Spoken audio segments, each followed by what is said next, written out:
बिस्मिल्लाहिर्रहमानिर्रहीम। अस्सलाम वालेकुम। Welcome back to my YouTube channel. आज जो मैं रेसिपी मैं आपको साथ शेयर करने जा रही हूँ वो तो आपने पहले पढ़ ही लिया होगा और देख के भी आपको पता लग गया होगा। आज हम बनाएंगे चिकन दलीम, लेसदार हलीम, मज़ेदार, बहुत ही मज़ेदार चटपटी हलीम की रेसिपी मैं आज आपके साथ शेयर करूँगी। बनाने के लिए वीडियो को पूरा देखिएगा और कमेंट्स में मुझे ज़रूर बताइएगा।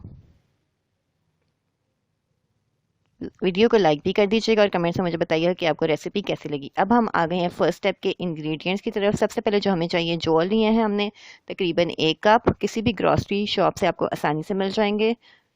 रात भर हमने इनको भिगो दिया था। उसके बाद हमने लिए हैं गंदम, ये भी किसी ग्रॉसरी शॉप से आपको आसानी से मिल जाएंगे। 1 कप ये भी लिया, इसको भी ओवरनाइट हमने सॉक कर दिया था। उसके बाद हमने ली हैं दालें, 4 अदद दालें ली है। मसूर की दाल, माश की दाल, चने की दाल और मूंग की दाल। 1-1 कप लिया। इसको 2 से 3 घंटे के लिए हमने भिगोने के लिए रख दिया था। कुछ लोग दलिया भी इस्तेमाल करते हैं। दलिए के इतना अच्छे लेस नहीं आती और इतना अच्छा जायका भी नहीं आता। जौ और गंदम से बहुत अच्छा जायका आता है।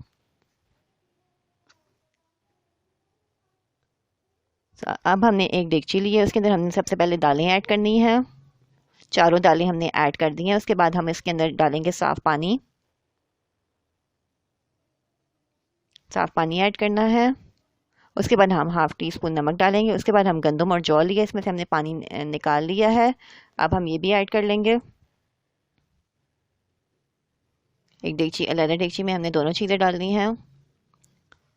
गंदम और जौ को हम साथ बॉईल करेंगे। साबुत गंदम और जौ, अगर इससे आप दलीम बनाएंगे तो बहुत ही अच्छी लेस भी आएगी और बहुत अच्छा जायका भी आएगा। इसमें भी हमने साफ़ पानी ऐड कर दिया है और अब हम हाफ़ टी स्पून नमक भी ऐड कर देंगे। जैसा कि आप देख सकते हैं दोनों दालें हैं और ये है गंदम और जौ। स्लो फ्लेम पे आपने बॉईल करना है 2 से 3 घंटे तकरीबन। 2 से 3 घंटे हो चुके हैं। जैसा कि आप देख सकते हैं ये गंदम और जौ है, ये हो चुके हैं, अच्छी तरीके से टेंडर हो चुके हैं, गल चुके हैं। देखिए कितनी अच्छी लेस आ रही है।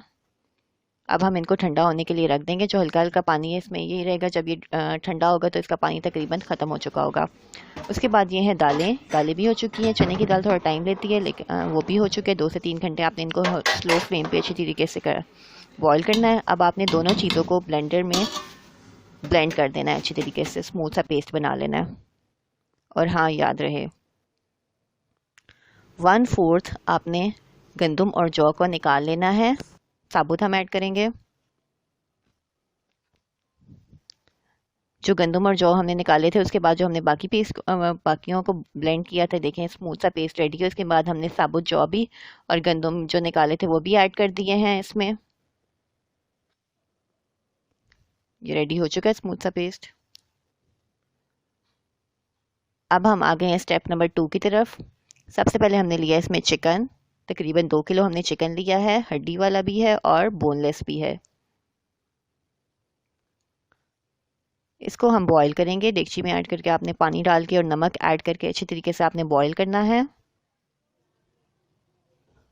जब तक गल ना जाए। तकरीबन आधा घंटा तकरीबन लेगा। अच्छी तरीके से आपने गलाना है। अगर अच्छी तरीके से ना गलाए तो थोड़ा मोटा मोटा रह जाएगा और फिर वो सही रेशे नहीं आएंगे। उसके सही रेशे बनाने आपने सही गलाना है। तकरीबन आधा घंटा हो चुका है, चिकन गल चुका है जैसा कि आप देख सकते हैं। और हाँ, याद रहे आपने जो चिकन स्टॉक है उसको वेस्ट नहीं करना, यानी यखनी को आपने वेस्ट नहीं करना, फेंक नहीं देना। चिकन बॉईल हो चुका था, उसके बाद हमने इसके रेशे भी कर लिए और चिकन स्टॉक को साइड पे सेव कर लिया है।